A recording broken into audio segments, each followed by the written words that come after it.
waxaa jirta guddida abaaraha la yidhaahdo guddidaasi dee sanadadii u dambeeyey way shaqaynaysay guddidaa waxaa ku dhacda lacag fara badan sanadadii hore wixii lacag ku dhacday waynu ogeyn ee ganacsatadu keentay markii awroobku daayna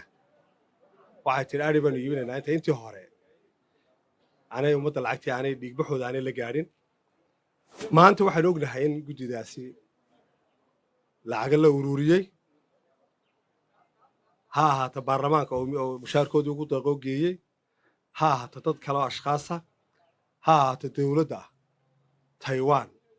oo aynu arkaynay dollar lacagta ay u dhiibtay waxaan filayey ama aynu eegaynay in gellikii hore marka lacagtaa loo dhiibayna gellinka dambe dadka ay la gaadhi doonaan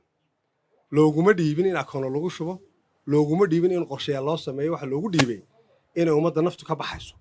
biyo loogu dhaamiyo iyo baad waxay u gaadha lala doonto nasiib darro may dhicin taasi mana arkayna ilaa hadda wax dadkii la gaadhsiiyey soomaalidu waxay tahay dhicisku intay midida loo soo sido ayuu ka baktiyaan guddidaa waxaad mooddaa waxay saahib celin horta lacagaa loo dhiibo ma keenaan waxaad mooddaa sidaynu arrafada u sugno sida ganacsatadu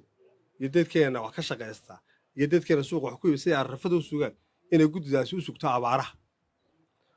oo maalinta roobku da'ayana ay dhahdaan imakaanu gaadhsiinanaa xoolaan ugu iibinaynaa baaqii waxaan leenahay waar wixii laydinku dhiibay ummaddaa gaadhsiiya waxaa tusaale inoogu filan oo aan inaga fogeyn oo abaartan mid ka darani haysaa oo inaga deegaan ballaadhan dowlad deegaanka soomaalida ee kilka shalan waxaan ognahay sida mustafa cagjara uu u maamulay dadkoodii tuulo geedgeed ayuu ugu gaadhay wuu damqanayaa lexjeclaa ka haysaa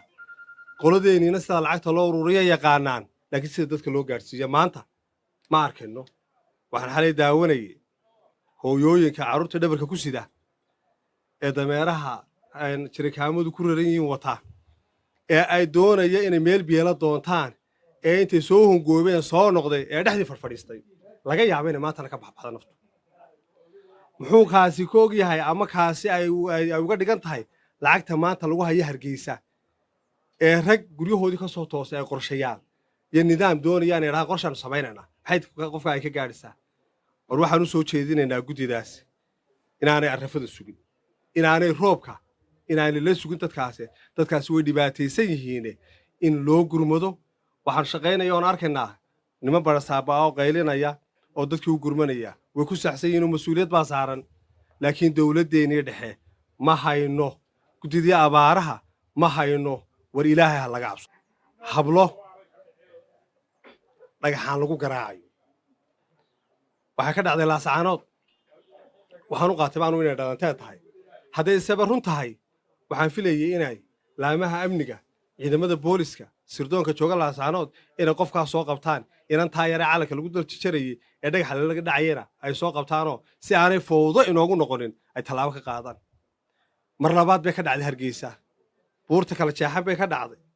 inan baa dhagaxaan lala dhacay inantaasi xalay bari ka warramaysa waa qiirooday waxaa wax lala yaaba ah nimanka sirdoonka ee inanka yare facebooka wax ku qora hodheellada habeenkii kala baxaya maalinta cad ee soo qaban waayey inanta maalinta cad dhagaxa lala dhacayo waddankeena nabadgelya darre ku tahay nusqaan inagu soo socotay ku tahay waxay fowdo u noqon doontaa horseed u noqon doontaa fowdo inagu soo socota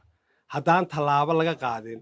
oo aan sida facebooka loo ilaaliyo aan shacabka loo ilaalinin ee sida loo ilaaliyo ninka madaxda marka wax laga qoro aan loo ilaalin ummadda waxay nagu noqon doontaa waxaan ka qoomamoono aad iyo aad baan uga xunnahay waxaanu soo jeedinaynaa in ay tallaabo saxa la qaado ummaddana loo soo bandhigo ciddii waxa ka dambaysana waajibkeeda la mariyo